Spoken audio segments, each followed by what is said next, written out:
শহরে সব কিছুরই অভাব, মাটিটাও যেন না কিনলে পাওয়া যায় না। এই টবগুলোতে আমি মাটি ভর্তি করে ফেলেছি, রাত্রে করেছিলাম, এজন্য সেটা ভিডিও নেওয়া হয়নি।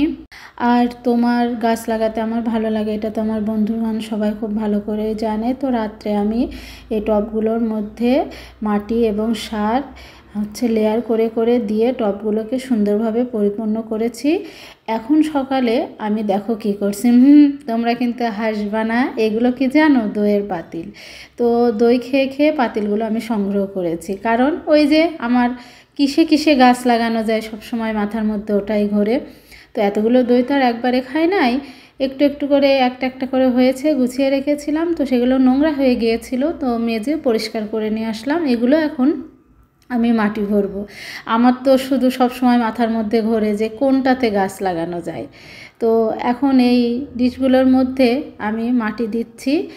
তো এর মধ্যে আমি চা পাতি দিয়ে রাত্রে মিশিয়ে রেখেছিলাম। চা পাতি সার হিসাবে খুব সুন্দর কাজ করে।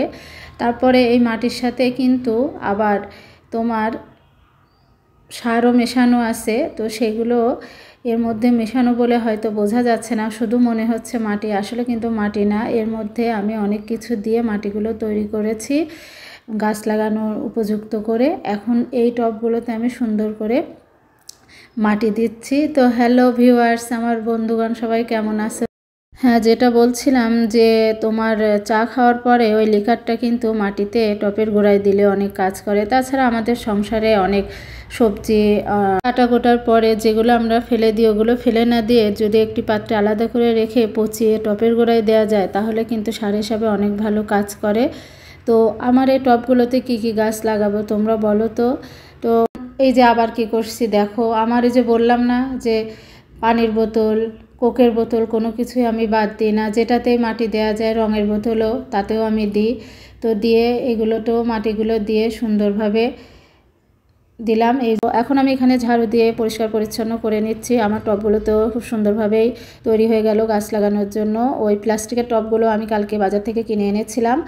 তো এখন আমি এর মধ্যে কি কি গাছ লাগাবো, কি কি গাছ লাগালে ভালো হয় তোমরা আমাকে সাজেস্ট করো তো কমেন্টে, ঠিক আছে? তো কী কী গাছ লাগাবো সেই ভিডিও ইনশাল্লাহ তোমাদের সাথে শেয়ার করব। এবং আমি কিছু টপের মধ্যে কিছু বীজ ছিটিয়েছি, সেগুলো চারা বের হলে তোমাদেরকে দেখাবো। এবার আমার বারান্দাটা সুন্দর পরিষ্কার হয়ে গেছে, গুছিয়ে ফেলেছি। ফাইনাল লুকটা তোমাদের দেখালাম, দেখতে পাচ্ছ। আর এই গাছটা হচ্ছে তোমার ড্রাগন ফলের গাছ। এটা আমি এখানে দিয়েছি। গাছটা যখন হয়ে যাবে তখন এটা থেকে তুলে আমি বড় পাত্রে দিব। আর আমার টমেটো গাছটাও দেখো হয়ে গিয়েছে। তো আজকে এই পর্যন্তই, তোমরা ভালো থাকো। ইনশাল্লাহ পরবর্তী আর একটা ভিডিওতে তোমাদের সাথে দেখা হবে। টাটা, বাই বাই, খুদা হাফেজ।